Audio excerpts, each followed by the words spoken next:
This morning, Franklin Maddox got a call from a friend who'd just been arrested for robbery and needed someone to make his $5,000 bond. So Maddox tried to use a deed to property he owns as collateral.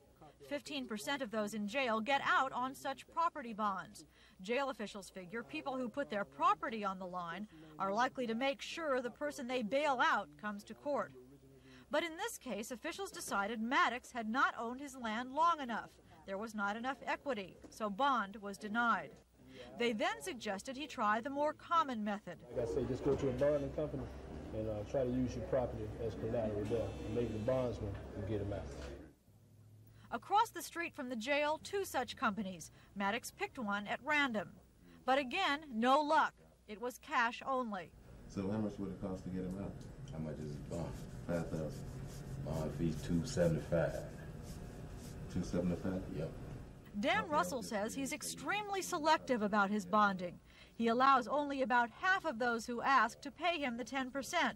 Because in return, Russell is agreeing to pay the whole bond if the person doesn't show up in court.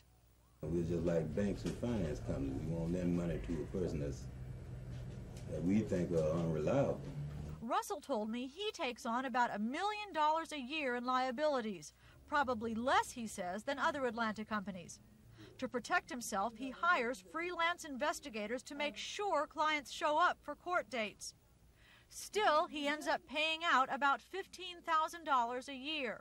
And last year, he says, he ended up in the red.